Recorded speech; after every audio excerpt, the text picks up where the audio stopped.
años, el ICE renovó las instalaciones de distribución eléctrica del país, sentó las bases de una matriz de energía mayormente hidroeléctrica, logró la electrificación rural que era muy escasa, con espíritu de solidaridad abarató artificialmente el consumo eléctrico para los hogares y encareció el de comercios e industrias. Y creció y creció y creció hasta hacerse una magna institución pública. No han faltado problemas y muchas de las obras que sucedieron a La Garita, Río Macho y Arenal tuvieron un cumplimiento presupuestario dudoso, sobregirándose en los costos de manera muy seria. Veamos la planta hidroeléctrica Pirriz, fue presupuestada en 479 millones de dólares y su costo final fue de 726 millones de dólares. La planta eléctrica del Valle Central se presupuestó en 21,12 millones y terminó costando 53,81 millones de dólares. La planta eléctrica Toro 3 fue presupuestada en 104 millones y costó finalmente 188 millones de dólares. La planta eléctrica Balse Inferior se presupuestó en 75,39 millones y terminó costando 361 millones de dólares. La planta eléctrica del Reventazón, que fue el segundo proyecto de ingeniería civil más grande de América Latina después de la construcción y ampliación del Canal de Panamá, fue presupuestada en 899,6 y terminó costando 1.499,76 millones de dólares. Las obras se presupuestaron en 1.579,11 millones de dólares. Las obras terminaron costando 2.828,57 millones de dólares. Los sobregiros fueron un monto de 1.249,46 millones de dólares. O sea, que al tipo de cambio de la semana pasada, de 634 colones por dólar, el sobregiro fue de 792.157,64 millones de colones. El costo final fue del 179% de las sumas presupuestadas. No fueron en el ICE ni mucho menos precisos en los números y apreciaciones de costos. Sus subsidiarias, la Compañía Nacional de Fuerza y Luz y RACSA, han enfrentado pérdidas considerables. Muchas personas han atribuido las mismas a cambios tecnológicos y a deficiencias en la administración de las empresas. Claro está, el ICE ha tenido que comprar electricidad de generadores privados sin necesitarlo. En un momento el costo de compra a esos generadores privados era superior al costo de generación del ICE. Ahora ya eso es distinto. Ahora el costo de generación del ICE en la planta de Reventazón y en las nuevas resulta mayor que el costo de los generadores privados. El principio de llevar a la presidencia ejecutiva siempre a los mejores hombres y mujeres del país y a la junta directiva a un equipo sólido y de visión se fue debilitando poco a poco. El ICE ha enfrentado, como todas las empresas, grandes dificultades. En estos días, la presidenta ejecutiva, doña Irene Cañas, ha anunciado que el proyecto Boruca, recientemente llamado DIQUIS, se había descartado y que la institución perdería 149 millones de dólares por ello. Este año, a las pérdidas de los 2 años anteriores, agregará el ICE unos 314.000 millones de colones de pérdida. No me sería extraño que otros activos e inversiones fracasadas salieran a la luz en el futuro, como ya han salido los sobregiros asombrosos a los costos de construcción de sus últimos proyectos hidroeléctricos. La institución tecnológica por excelencia ha sido rebasada por los cambios en la tecnología en el entorno. La institución que agrupó a muchos de los mejores costarricenses a su alrededor para construir ese pilar de la comunidad nacional ha incurrido en fallas humanas, en exceso de costos, en contratación de más personal del necesario y ha cosechado derrotas y malos cálculos en sus proyectos de generación eléctrica recientes. El ICE, estoy convencido que reaccionará a todos estos errores y defectos para resurgir fuerte y seguir siendo motor y no freno para el crecimiento de Costa Rica. Los enemigos del Estado empresario preferirían que el ICE dejara de ser una sociedad de propiedad estatal. Señalan los problemas presentes de esa institución como la muestra de lo que el Estado empresario causa con sus manejos. Los estatistas que no desean siquiera una revisión de lo actuado ni una rectificación de lo hecho, deberán transar para que los valores institucionales y la fuerza moral de una institución que llenó de orgullo al país vuelva a ser motivación y no desaliento. Los correctivos para rescatar y fortalecer al ICE, por duros que sean, deben de ponerse en camino. Las sociedades cambian, las tecnologías también. Las nacionalizaciones británicas del ayer, que inspiraron la fundación del ICE, han cambiado de dirección y la privatización ha sustituido la vieja orientación estatista de fines de los años 40 y principios de los años 50. El revisionismo socialdemócrata ha hecho que los objetivos de justicia social, de movilidad social, de equidad, de creación de empresarialismo y no de proletarización vayan cambiando estrategias y herramientas para mantener los antes dichos objetivos en el tiempo vivos y fuertes. Lo que es hoy, mañana dejará de serlo. Lo que fue, ya no es. Todo cambia y hay que seguir el cambio para mantener con vida las instituciones que han sido motores de la economía y de la comunidad costarricenses. El ICE, para continuar su gran labor nacional, debe cambiar, debe de ser transparente y no vivir en el secretismo, como sucedió en el pasado reciente. El ICE debe de volver a ser excepcionalmente competitivo para ayudar a Costa Rica a ser más competitiva. El ICE debe ser una de las ventajas competitivas de nuestro país.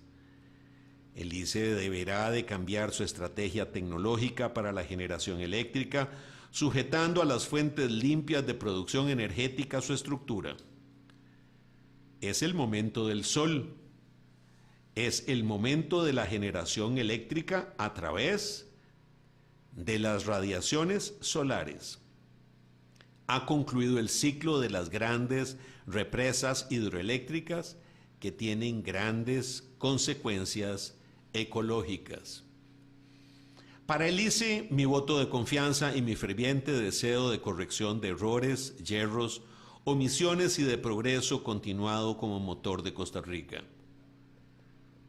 El país nunca estuvo en función del ICE, ni de otras instituciones nacionales. El ICE y las otras instituciones siempre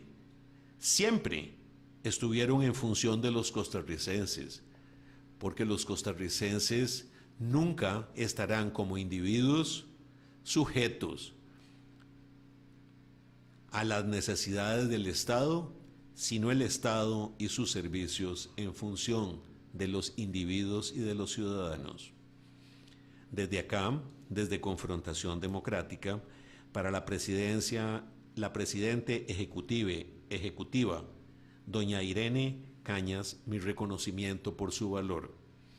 Y a la Junta Directiva, mi esperanza de que ustedes potencien ese valor y esa visión para sacar adelante al ICE en este siglo XXI.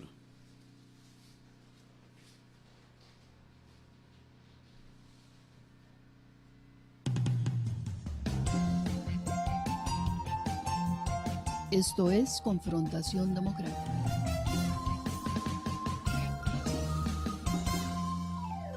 Cuando decidí hacer el cambio fue más por influencia de mi familia.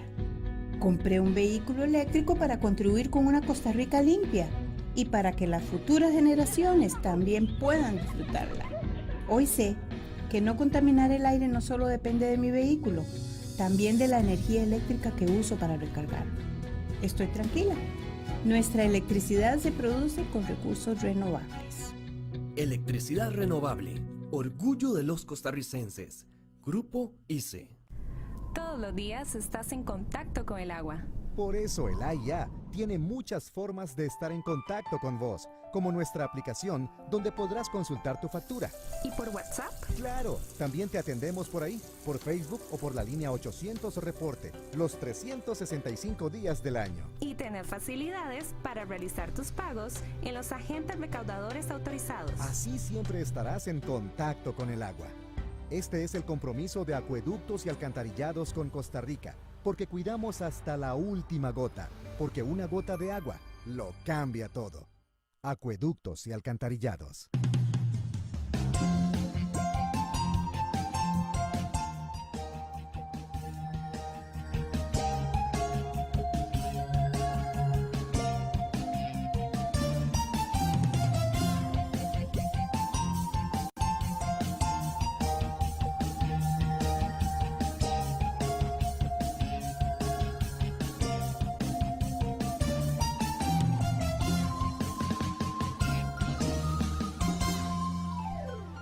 Esta es Confrontación Democrática y abrimos nuestra discusión sobre el tema de la Sala Cuarta y la fortaleza de sus decisiones próximas sobre el futuro del plan fiscal en medio de la importante crisis que ahora está viviendo.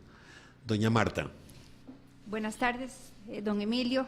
Buenas tardes a todas las personas que nos están escuchando. Les deseo una linda semana. Antes de pasar a este tema de la Sala Cuarta, me gustaría nada más hacer un comentario a pie de página sobre su editorial sobre el tema del ICE. Y nada más quiero hacer énfasis en la importancia que tiene el tema que se ha puesto muy de boga, muy de moda, que todos lo escuchamos y no sé si todo el mundo entiende qué es lo que significa, sobre el tema de gobierno abierto. Y es precisamente algo que está totalmente vinculado a la transparencia. El otro día estaba leyendo que en Nueva York tienen algo que se llama la chequera municipal o algo así. Y básicamente es que cada vez que se hace una compra del Estado, por ejemplo, en línea, en el momento en que se está haciendo, sale el monto del cheque, para qué empresa va, si hubo una licitación detrás de eso, quiénes fueron los oferentes, o sea, toda la información que uno pudiera querer saber sobre las compras del Estado, están ahí en línea para que todo el mundo las vea.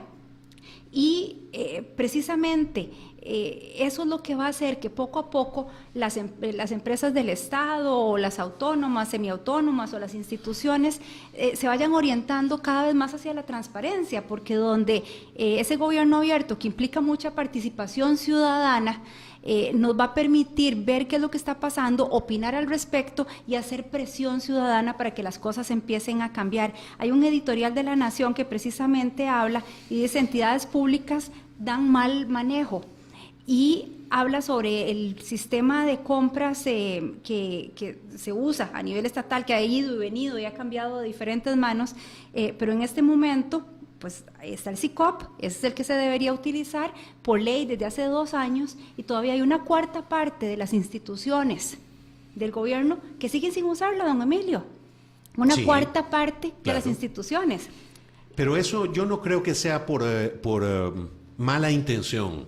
Yo creo que eso es por incapacidad. Bueno, pero la incapacidad genera la oportunidad precisamente de que haya malos manejos. Doña Marta, en esto del Estado, muchos de los funcionarios públicos son extraordinariamente preparados y buenos, y esos son los que hacen que el país funcione en el sector público. El 2080.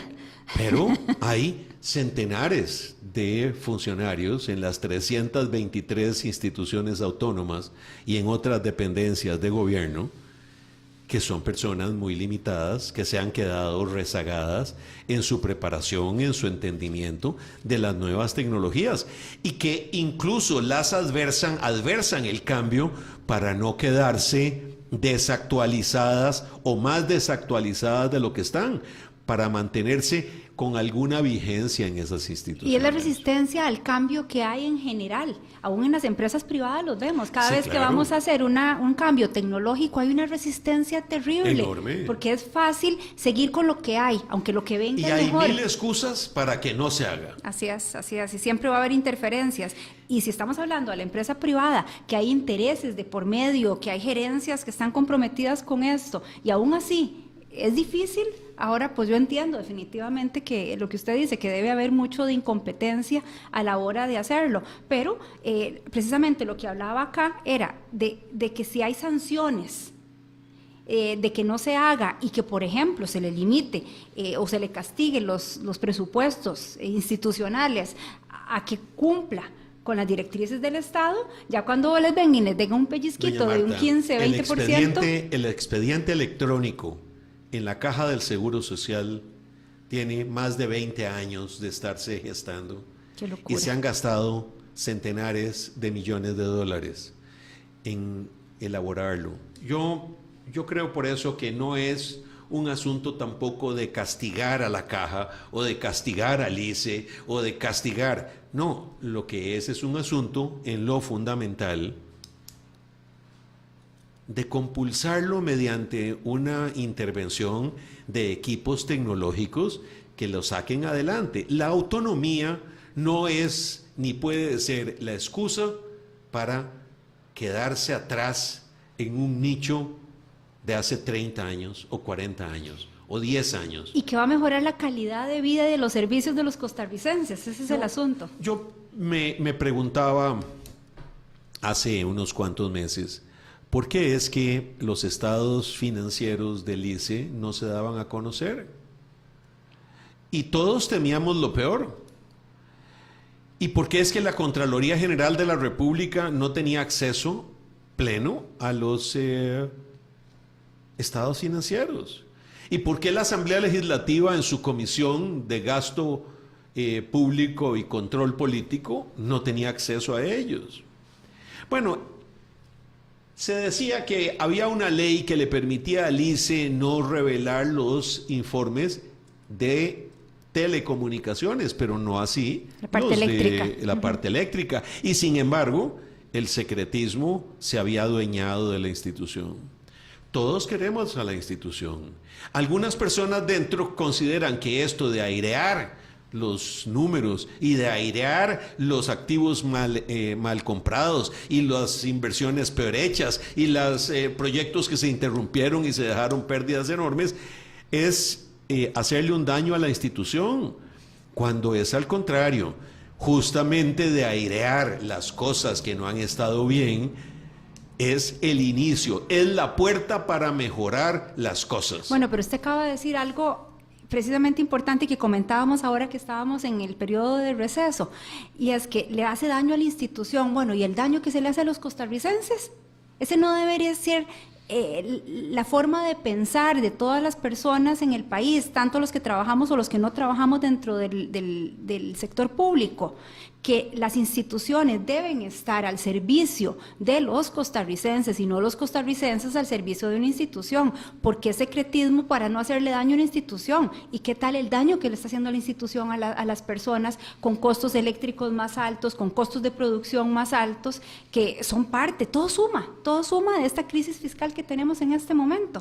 El individuo, el ciudadano, es el centro de la existencia, es el centro de la economía, es el centro de la política, es en quien reside en conjunto. Y la razón de ser del Estado. Del Estado. Y además la soberanía. el individuo no está en función del Estado ni de las instituciones del Estado para que las instituciones del Estado hagan con el individuo y con la economía del individuo lo que le dé la gana. Y hay muchas fuerzas que han estado trabajando para que así sea. Sí, y eso no puede continuar. No puede continuar porque, si bien es cierto, estamos orgullosos de muchas de nuestras instituciones y lo que deseamos es que éstas se fortalezcan y sean verdaderos motores de la Costa Rica del futuro, también hay muchas personas que nos ven a todos los que trabajamos en el sector privado como vacas de ordeño a las cuales hay que sacarles la leche todos los días 2 veces con el propósito de alimentar lo que ellos están haciendo y conocido en su mayoría solo por ellos. Y eso no puede ser. Sí. Bueno, usted quería que conversáramos acerca del tema de la Sala Cuarta y la reforma fiscal. Permítame explicarle un poquito mis preocupaciones. Hace un ratito se declaró legal la huelga en el Ministerio de Educación Pública y los medios de comunicación colectiva no tardarán en darlo a conocer. La Sala Cuarta está enfrentada en estos momentos a la decisión de si ha sido legal y constitucional el proceso de aprobación del proyecto fiscal que se discute en la Asamblea Legislativa. Este proyecto se ha discutido desde hace cerca de 17 años y en 2 oportunidades anteriores con don Abel Pacheco de la Espriella y don Jorge Walter Bolaños, y por otro lado con doña Laura Chinchilla y su señor ministro de Hacienda. Este proyecto fue declarado inconstitucional por la Sala Cuarta, señalando que había habido vicios de procedimiento. Precisamente ese fue el problema más grande, que fueron vicios de procedimiento. Y ahorita hay consultas acerca del procedimiento nuevamente, o sea que podríamos volver a incurrir exactamente en el mismo problema. Y como bien usted lo dice, en este momento estamos recayendo sobre 7 magistrados que podrían perfectamente decidir cuál es el futuro inmediato y a corto plazo de la situación fiscal en Costa Rica. El magistrado Cruz se abstuvo de participar porque él ya había expresado su opinión anticipadamente y eso pues bueno, no pero es uno de los jueces que votó para legalizar huelgas había expresado por redes sociales su posición anticipadamente. El problema es que quizás al respecto es incorrecto, todos los jueces lo saben, todos los costarricenses lo sabemos, ¿y qué pasa? No hay consecuencia para el señor juez y hay consecuencia para el país. Y entonces lo que yo percibo, doña Marta, en muchas de estas cosas es que el sentido de rigurosidad se ha perdido y el sentido de seriedad respecto de la trascendencia de los procedimientos para la seguridad jurídica del país, los propios jueces se han olvidado de ellos y tenemos unos problemas serios de educación y de formación en muchos de ellos.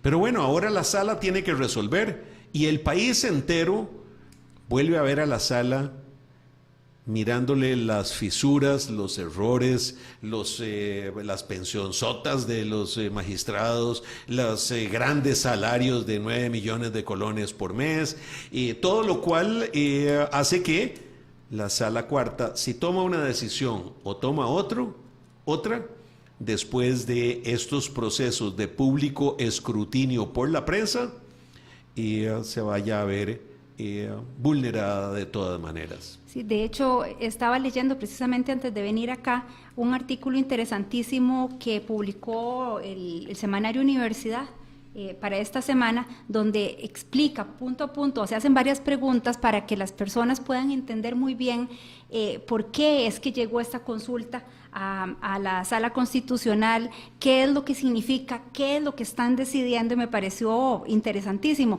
Y hacen un comentario a pie de página donde dicen que el gran problema es que la Sala Inconstitucional siente que está, como está muy de moda decir ahora, en la República Independiente de la UCR, en la República Independiente de la UNA o de las universidades públicas, y parece que también muchos de los jueces se sienten que están en una isla y que no forman parte de un país que está en una crisis. Y muchas veces, como lo estamos viendo, se pronuncian por razonamientos de índole política o ideológica, sin poner las barbas en remojo y pensar que cuál va a ser esa la consecuencia para el país. ¿Por qué es que está esta consulta ante la Sala Constitucional? Aquí lo explican muy bien y nos dice que es porque cuando hay dudas de los diputados de si el proyecto podría tener a posteriori algún problema de constitucionalidad, entonces mandan las consultas para que se hagan ahí. En este momento hay 3 consultas que se le mandaron a hacer, y una de las dudas que yo no la conocía y que me aclaró el semanario Universidad es si la Sala Constitucional revisa todo el proyecto o solo los puntos que la Asamblea Legislativa les mandó a preguntar, y en efecto son solo los puntos que se le mandaron a preguntar. Fueron 2 que mandó Restauración Nacional, uno sobre la inconstitucionalidad de algunas normas, y algunas de esas normas son el 1% del impuesto a la canasta básica, el otro que fue una recomendación de la OCDE y que me alegra montones verlo dentro de la reforma fiscal, y es la incorporación de la educación técnica y maternal al presupuesto del 8% del PIB. Y otros aspectos, y ellos mandaron a preguntar sobre la inconstitucionalidad. Gracias, de esos puntos. Luego, el PUSC, el PAC y el PLN presentaron una sobre el tema de si se requerían los 38 votos o no se requerían, que por favor se pronunciaran con respecto a eso. Y la tercera también es de Restauración y que es más enfocada a temas de procedimiento, y que, como ya lo mencionó usted hace poquito, precisamente en el 2006 y en el 2012, las reformas que se trataron de hacer en ese momento se cayeron por temas de procedimiento, porque a don Luis Fishman no lo dejaron hablar por los 15 minutos que le correspondía y lo interrumpieron a los 5 y no lo dejaron hablar, y entonces eso hizo que ese procedimiento estuviera corrupto, y entonces a raíz de eso no pasó el plan fiscal en ese momento, o la reforma fiscal en ese momento. Pero me parece que son temas interesantes que las personas que nos escuchan sepan qué es lo que se está discutiendo, cómo se discute, y que la fecha para que nos den su resolución, esto no es algo que pueden tener ahí como el tema de las huelgas, que van 2 meses y no dicen nada, el 26 de noviembre es cuando ellos tienen que darnos su dictamen. Vamos a tomar una pausa comercial y al regresar comentaremos siempre este artículo de el semanario Universidad y también el tema de la devaluación del colón.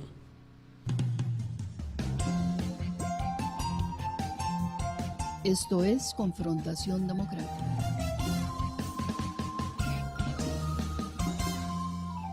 En la moto, cuando adelantas sobre una doble línea amarilla, el riesgo de una colisión lateral es alto, compromete extremidades y en algunos casos provoca la muerte.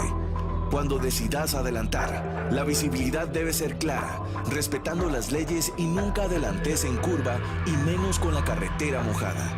Una decisión apresurada puede cambiarlo todo. El chasis sos vos. Un mensaje del MOD, COSEBI y la Policía de Tránsito.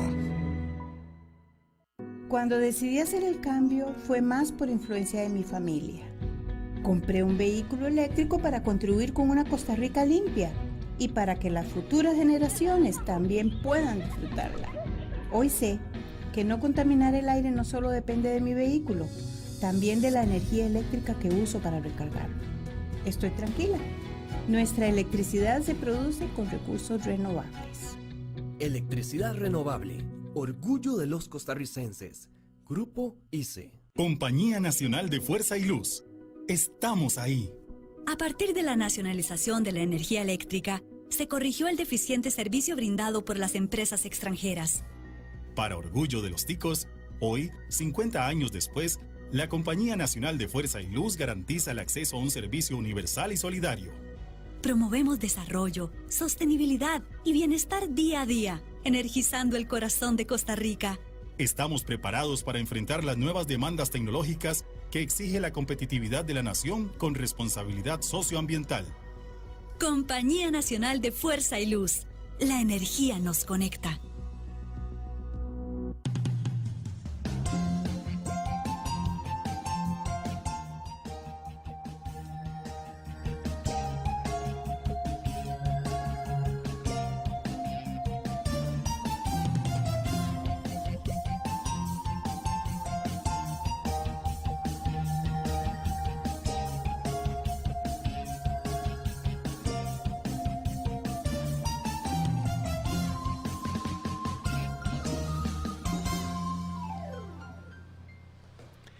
Esta es Confrontación Democrática y volvemos a los elementos consultados ante la Sala Constitucional por los diputados de diferentes partidos. Doña Marta.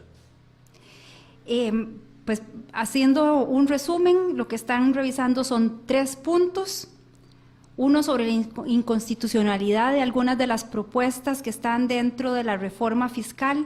En mi juicio, lo que están consultando son precisamente los puntos donde le está apretando la faja a diferentes instituciones y no se quiere, lo que hablábamos en el programa de la semana pasada, hay muchos sectores que no están dispuestos a ceder, a dar de su parte, a apretarse la faja para entrar dentro de un periodo de vacas flacas, de donde se necesita compromiso de todos los costarricenses a dar de su parte.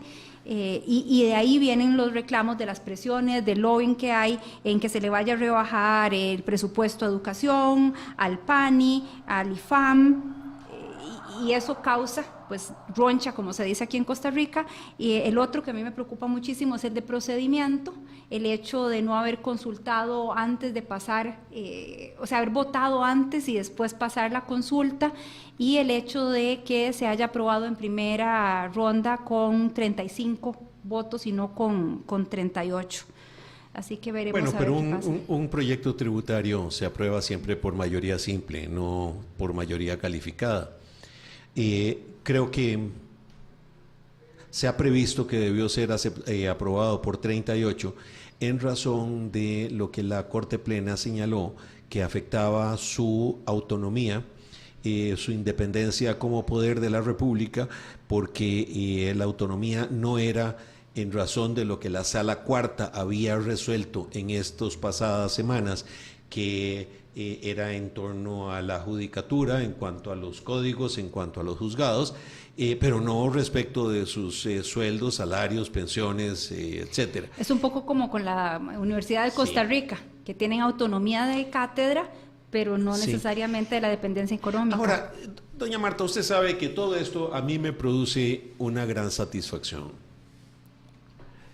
porque lo que se ve es que está funcionando el sistema de frenos y contrapesos. Y si la Asamblea Legislativa cometió errores de procedimiento, aunque exista urgencia y aunque existan graves consecuencias de no aprobarse, los errores de procedimiento deben enmendarse. Igualmente, esto ha puesto de relieve... Es que los errores de procedimiento no se pueden enmendar, ese es el problema, porque ya los cometieron. Claro, sí se pueden enmendar. Se manda ese proyecto al archivo y se comienza otro desde la base. Y eso es a lo que estamos obligados siempre, a hacer las cosas bien. O sea, no es cuestión de que se hacen las cosas mal porque hay que hacerlas a la carrera, porque urgen mucho, no. Y en eso también se pone de manifiesto la importancia de tener como presidente de la Asamblea Legislativa una persona de experiencia, de conocimiento, de esas personas que han pasado 1, 2 y 3 veces por el felpudo de Chiapas, con el propósito de que estas personas orienten, no se equivoquen. Lo que sucede es que el país ha demandado que se cambien todos nuevos, caras nuevas, gentes nuevas, no siempre los mismos. Y no se han dado cuenta que los mismos aportaban experiencia, capacidad, raciocinio, que ahora los nuevos a veces no saben cómo hacerlo, porque la vida es la más grande de las universidades. Yo concuerdo con usted, el que haya un balance es como en una empresa, por ejemplo, o en una institución, que haya personas de más edad que tienen la experiencia, que tienen el conocimiento, y las personas más jóvenes que pueden aportar ideas, no sé, de tecnología, ideas nuevas, frescas, y ese balance es lo que hace que una institución sea exitosa. Y es que lo que pasa es que aquí se ha satanizado tantísimo la gestión política o la militancia política o el actuar político, porque hemos visto que hay corrupción. La corrupción es innata del ser humano y no está directamente relacionada con un partido político, como lamentablemente lo tuvo que aprender en las tablas mosaicas estaban las directrices en contra de la corrupción. Y en Éxodo y Deuteronomio también. Entendámonos, forma parte de la humanidad misma. Lo que sucede es que esta fue una estrategia para desbancar del poder a los que habían venido detentándolo. E incluso muchas personas, aún hoy, consideran que el desastre de país, que no es un desastre de país, es un país con dificultades similares a las que tienen los países europeos y Norteamérica. No es un desastre de país, es un país con dificultades. Se lo deben a los que gobernaron antes. Y las gentes se fijan en las cosas malas, pero procuran no fijarse en las cosas buenas, porque en la construcción de un país hay errores y hay omisiones, pero afortunadamente también hay éxitos. Y hay aciertos, y hay instituciones construidas. Y una de las instituciones mejores y mayores, que es un legado de el siglo XIX y de los presidentes del siglo XX, como don Ricardo Jiménez y don Cleto González Víquez, es ese sentido de legalidad que vivimos, y de los frenos y contrapesos, y la constitucionalidad. Y creo que el hecho de que les corrijan la plana a los que no han hecho las cosas bien nos va a hacer a todos los costarricenses reflexionar sobre la conveniencia no de elegir al que primero se nos pone por delante o aún sin conocerlo, sino llevar a los puestos de elección popular a personas comprobadamente buenas que sirvan al país bien.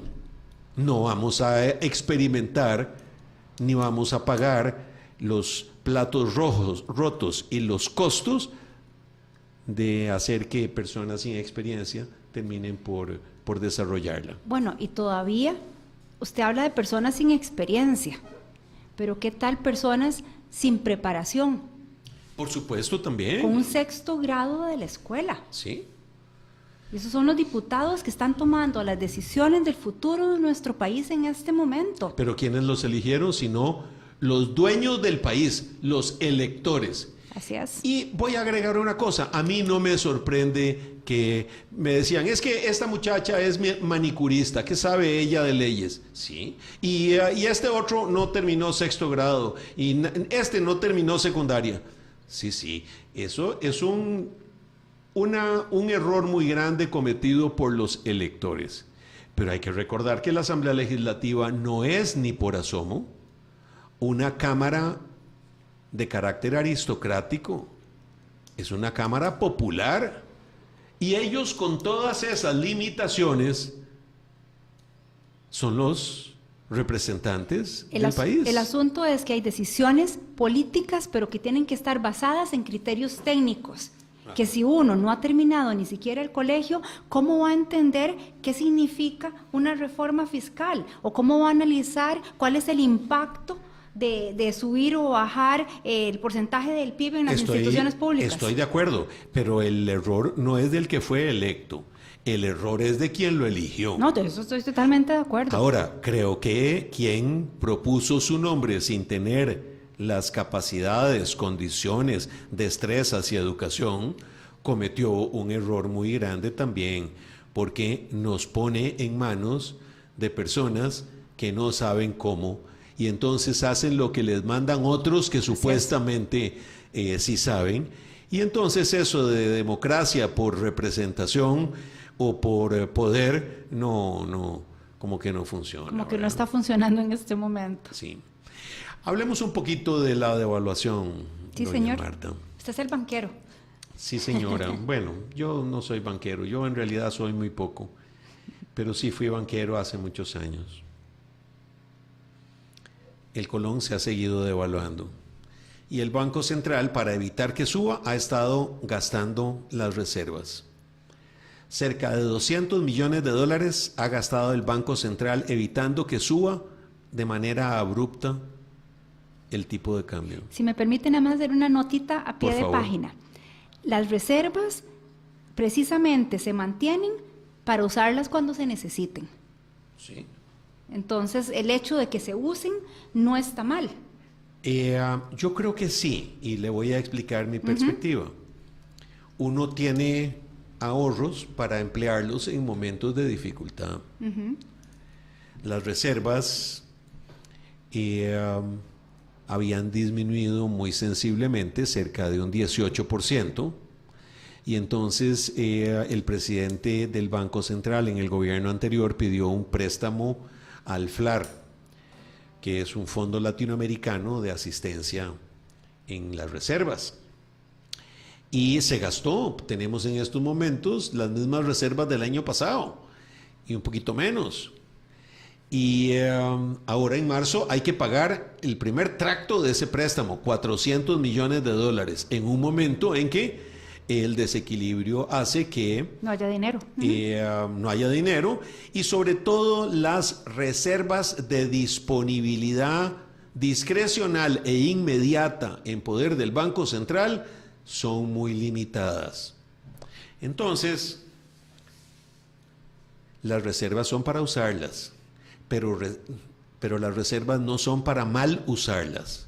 Son para gastarlas cuando se necesitan, pero no para mal gastarlas. En estos momentos se están usando y se usaron $200 millones de reservas que van a agregarse a los 400 millones más de reservas que habrán de usarse cuando tengamos que pagar ese primer tracto, para parar un poco la ascendencia del tipo de cambio.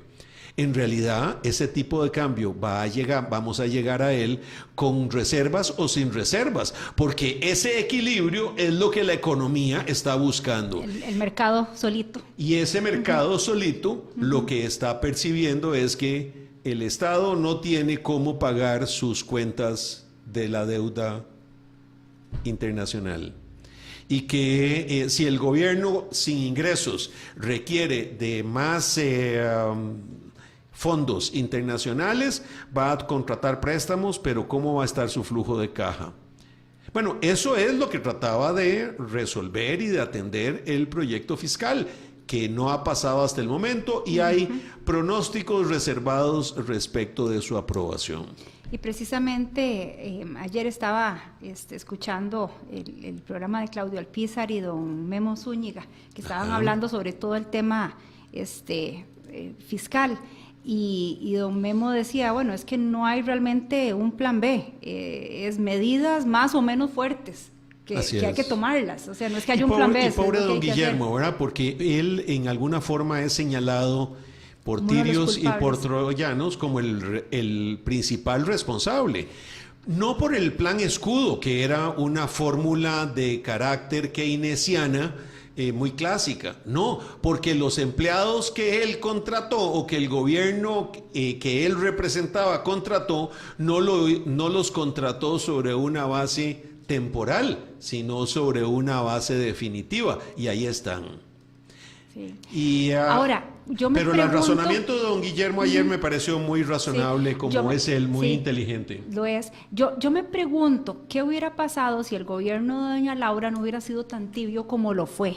Que de hecho don Guillermo era el candidato por el primer lugar, por San José del primer lugar, y cuando estoy segura que tenía un plan de continuidad de las medidas que se habían tomado, había logrado bajar el déficit, estaban bien, se nos vino una crisis internacional, pero a mí me encantaría, y nunca lo vamos a saber, cuál era el plan, qué era lo que querían hacer si se continuaba con las medidas que se habían tomado y que el gobierno de doña Laura rechazó y dijeron no, nosotros no queremos ninguna continuidad, lo que queremos hacer es hacer las cosas por nuestro lado y pues también estamos sufriendo a raíz de más bien no de decisiones, sino de no decisiones. Claro. En esa administración. A mí me parece que las decisiones de doña Laura fueron llevadas hasta la aprobación del paquete de impuestos en la Asamblea Legislativa.